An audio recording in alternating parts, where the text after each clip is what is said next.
It's time for this week's episode of Brandon Sports Talk, featuring in-depth interviews from those who are trending in the world of athletics.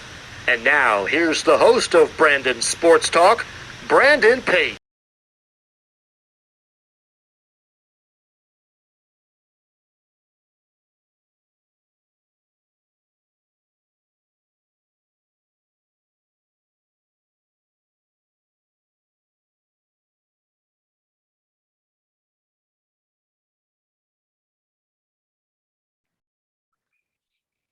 Welcome back to Brandon Sports Talk. In today's episode, I have the privilege to interview the Canada lacrosse player, Noah Manning. How are you doing today?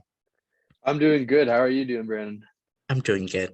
Can you talk about how you knew that you wanted to play in professional Canada? Yeah, so ever since I was a little kid, it's always been my dream to eventually go and play professional lacrosse. So it's something that's always kind of in the back of my mind. When I'm training and times are getting tough, you just always kind of think about it, and it's something that I've been pushing towards my whole life, and something that I'll continue to push forward to in the future. Of course, what is it like getting to play college lacrosse for Denver University? Yeah, so it's something that's really cool. Right now, I'm just in my sophomore year, so my second year at Denver. We're just finishing up our fall season, and then we're gonna go on winter break and then get back at it for the spring season. But going to Denver, playing under some of the greatest lacrosse coaches of all time, being Coach Bill Tierney and Coach Matt Brown, and it's a really great opportunity to be coached by these guys and play with such great teammates. Um, these teammates are such great players, and they're also some of my best friends. So it's definitely a brotherhood, and I'm just really fortunate to go to school here. What was it like? What is it like, obviously, getting to put on that University of Denver college jersey? Yeah, so it's really special. As a kid, you dream of going to a top Division 1 NCAA school like Denver, and being able to put on the DU jersey and compete for a national championship is something that's incredibly special to me, and the history behind the Denver jersey, all the greats that have come before me, and it's just an honor to wear it and put it on. What does the typical game day look like for you as a college athlete at Denver? Yeah, so typical game day is you wake up probably around 7:30 ish. We got a team breakfast in the morning. You're starting to get locked in. Then we're going. I'm probably going to go down to the training room, get taped up, and get my body ready to go, and then probably into the locker room, get out for warm up, and then next thing you know, it's game time. So Of course, how is it like getting to play with the Virgin Junior Shamrock team? yeah, the Victoria Junior Shamrock team. It's my hometown, so it's a summer league that I play in, and it's incredible. I grew up watching the Shamrocks, and being able to play for my hometown is something that I really cherish, and I look forward to every summer. So it's awesome. Of course, how's that like, obviously playing on the Shamrocks team and playing in front of your hometown? Yeah, it's really cool, especially because when I'm away for college, my parents and my hometown friends can't come out and I can't see them, but they can come out and playing in front of those guys and everybody I kind of grew up around is it's really cool and definitely something that um, I really look forward to. So What was it like, obviously, getting on the Canada national team and getting to represent Team Canada? yeah, it's incredible. You dream of it as you're a kid, being able to put on the red and white and wear the maple leaf for Canada. It was definitely one of the greatest experiences of my life, being able to represent Canada and play for them at the World Games. Of course, what was that feeling like when you did get announced to get to play on the World Cup stage? Yeah, so definitely one of the best moments of my life.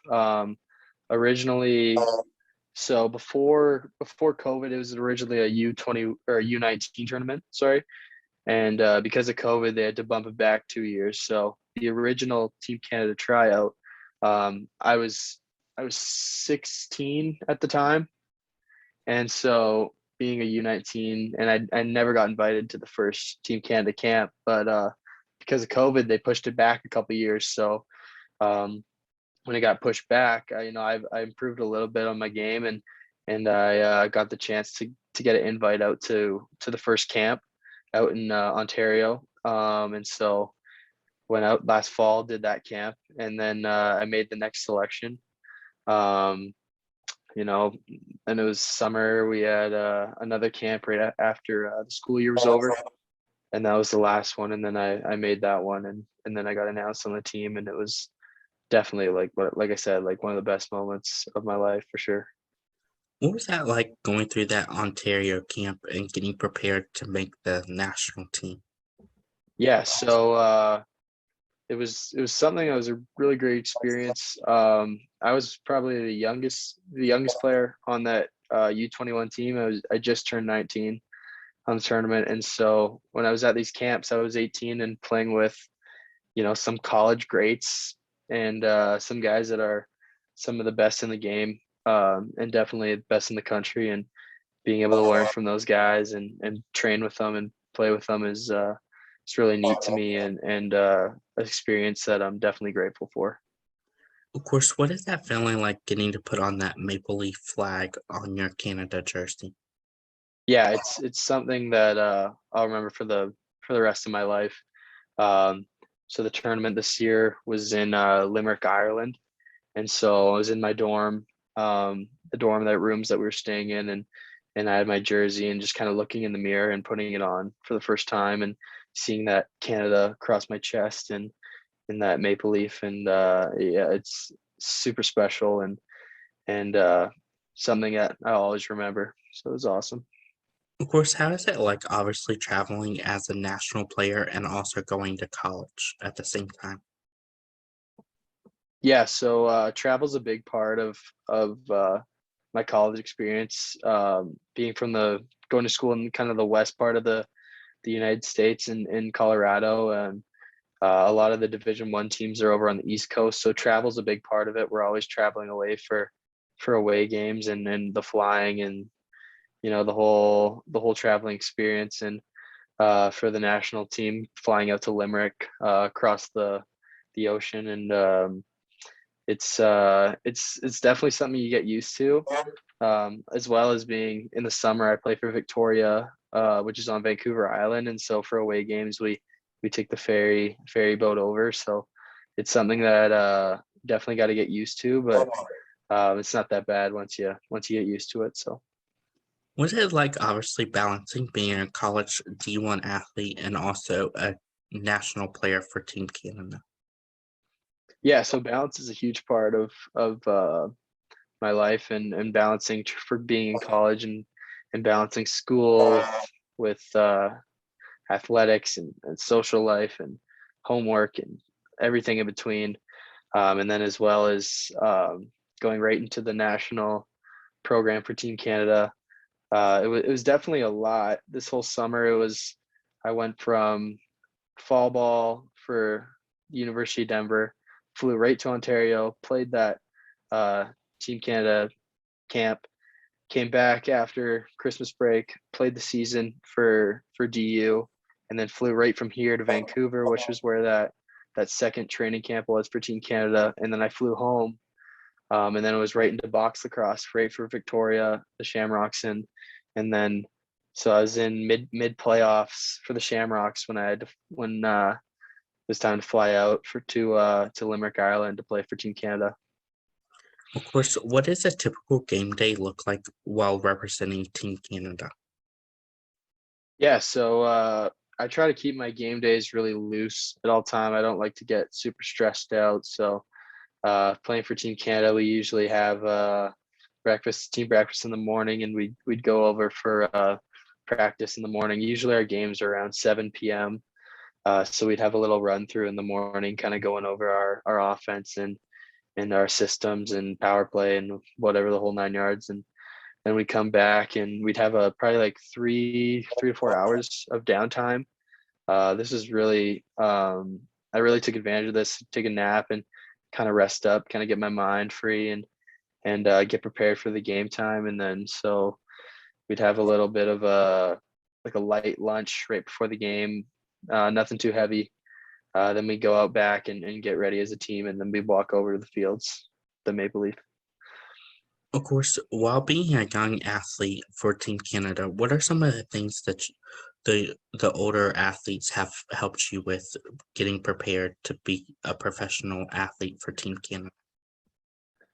Yeah, so definitely learn from the older guys, kind of the guys that have been through the program before. The guys that have been through the program are now like there's all-time greats, there's professionals, there's guys that I've looked up to my whole life, have ran through the Team Canada program, and those guys definitely help out. I remember the night before the gold medal game against the United States. We were all doing our team film as a team together, and there was a video our coach showed of probably like 10 to 15 guys that have played through the Team Canada U21 program, and they were just giving us advice and good luck and to really just take it all in, and that was just such a cool thing to see those guys. Of course, what is that like, obviously playing in that Team Canada versus US rivalry game? Yeah, it was definitely one of the coolest things I've ever been a part of. Those games are why you play lacrosse, right? You pick it up and you dream of playing for Canada and beating the USA in the gold medal game, and that's why you play. And that rivalry is something that's been around for a long time and will continue to be around for a very long time. And those games are so intense, and you just gotta take it all in. You kind of look around the field, look around the crowd, see everybody, and just be appreciative of every moment you get. What was it like, obviously preparing for that gold medal game against Team USA, and did you win the gold medal against Team USA? Yeah, so we unfortunately lost 7-5 in the game, which is really disappointing. And yeah, but preparing for it, when we come to training camp for Team Canada, we're not thinking about playing Ireland or playing whoever the round robin is. We're looking towards that gold medal game against the USA. So we prepared for that for months and months, and training camps and practices and the whole 9 yards. But it's unfortunate we couldn't get the job done. But I'm just again really appreciative to get the opportunity. Who are some players in professional lacrosse that you look up to and implement your game after? Yeah, so growing up as a kid, from being from Victoria, I always looked up to Reese Dutch as kind of the hometown hero. He was the guy that kind of grew up in the Victoria area, played for Victoria Shamrocks, played for Vancouver Stealth and Calgary Roughnecks, and he was the guy that I grew up watching since I was like 3 years old. And now just kind of looking up to a couple more people. There's Ethan Walker, who he's a Denver alumni now. He plays in professional field lacrosse league and professional box lacrosse league. He's a guy that I've heard from, and guy that I learn a lot about just watching him and how he composes himself. And then the last person would be Wesley Berg. He's a University of Denver guy as well as Ethan Walker, and he's probably the greatest player of all time to run through the DU program. He was a big part of DU winning a national championship in 2015. He's a guy that's also same with Ethan Walker, run through the Canadian lacrosse program, and he's also in the professional league, and it's I look up to him a lot. How is it like, obviously getting to compete in the World Lacrosse Championship? Yeah, so the World Lacrosse Championship was one of the coolest, probably the coolest thing I've ever done in my life, and just being part of that experience. Seeing a bunch of teams and how lacrosse, like the game that I've grew up playing since I was 3 years old, unites such like people across the world. Seeing like a team Uganda or team China, Latvia, Kenya, Netherlands. Like, it's so cool to see the sport that I love connect so many more people, and to be exposed to it kind of outside of North America is something that I really cherish and really appreciative of. As a college lacrosse athlete, what is it like obviously getting to meet your fans on the college level versus as a professional athlete representing Team Canada? Yeah, so we had a bunch of fans that come out to our DU home games, and it's really cool being able to sign their lacrosse ball or their shirt after the game, and they're kind of waiting for you as you come out of the locker room. And that's what you play for, right? You play for those guys that look up to you, and hopefully that you inspire. And playing for the U21 Team Canada, it's the same thing goes, right? There wasn't as much young fans out there in Limerick Island, but you come home, and there's a bunch of kids that are coming up to you and saying, hey, like, how are you doing? And Noah Manning, and trying to get out there and throw the ball with them and coach them a little bit. And it's really cool. It's definitely a big part of why I play, is inspire those younger age. What are some of your favorite memories while representing Team Canada? Yeah, so representing Team Canada, probably the guys in the team are so great, and getting to know some of them, and definitely that part of it, as well as we got to go see Ireland, which is really cool. I've never been out of North America previously before that, so getting out there and going to see a bunch of the different cool landmarks of a different countries, it was something that was really, really neat. How's that experience like getting to travel the world and represent Team Canada and get to travel to places like you said, Ireland, Brazil, and other countries? Yeah, it's definitely something that's incredibly neat about the sport. It can take you so many places, and lead you to on so many paths, and take you to so many cool spots. I've been all around North America before for lacrosse, and being able to go out to Limerick Island and play in the World Games there was such a cool experience.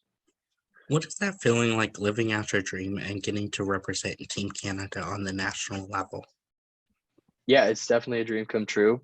Like you said, um, again, you dream of it as a young kid, and uh, being able to do that, and play with those guys and represent Canada was, like I said before, probably the coolest experience of my life. So What are some of your future plans in the sport of lacrosse? yeah, so hopefully I'm playing my sophomore year this year for the University of Denver. So I have my spring season coming up, and then I'll fly back home in the summer and play for Victoria Junior A Shamrocks again.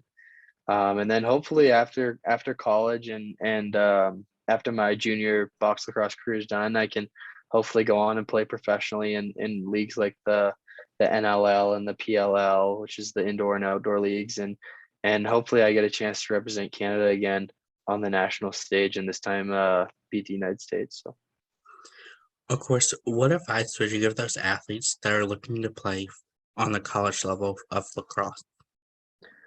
yeah, I just say it's not just about athletics, and it's not just about lacrosse. It's about who you are as an overall person. If you want to get recruited, you gotta keep your good grades up, and have a good be a well-rounded person, as well as you got to really love it. You're playing, like, college lacrosse is the real deal, especially playing on the Division 1 level. You're practicing 6 times a week. You're lifting 4 times a week. You're getting up early on Fridays and Wednesdays to run at 6 in the morning in the freezing cold, and it's something you really got to truly love and be all in on, or else it's not worth it. So I would say, yeah, just make sure you love the game, and really take it all in, your college experience. What advice would you give those college athletes as yourself that are playing in college and also representing, whether it's Team USA or Team Canada? Yeah, so our coaches preach it every day. It's enjoy it, right? You only get 4 years in college, and you only get, you never know when it's your last time on the field, and you never know if it's your last time representing Team Canada or your school. And I would, yeah, just take it all in, enjoy every little moment of it, enjoy the good, enjoy the bad. Um, yeah. What advice would you give those people that are looking to represent Team Canada or Team USA on the national level? Yeah, so I just say just practice, right? Practice, practice, practice. I know it's such an easy thing to think about, but if you're going to your club practice and then you put your stick down and you don't see it until next practice, and it's probably not doing good enough, right? Like keep that stick in your hands, stay motivated. Um, yeah, just like I said, practice as much as you can, and hopefully you'll find your way there. That's great advice. Where can my listeners find you at on social media? Yeah, so my Instagram is Noah Manning07. And then I also have a YouTube channel. I just post a couple of my highlight videos and my brothers as well. So that's just my YouTube channel. It's just Noah Manning. So Thank you again, Noah Manning, for your interview, and best of luck in your future representing Team Canada. thank you, Brent. I appreciate it. Appreciate your time. Thank you. You can find Brandon Sports Talk on Facebook at Brandon Sports Talk, Instagram at Brandon Sports Talk, Twitter at Talk_Brandon, and you can find me on YouTube at Brandon Sports Talk. Don't forget to like, comment, and You've subscribe. been watching Thank you again, Brandon Noah Sports Manning, for your Talk. interview, and best of luck in your Please future. feel free to like, share, and subscribe to Brandon Sports Talk on social media and on YouTube.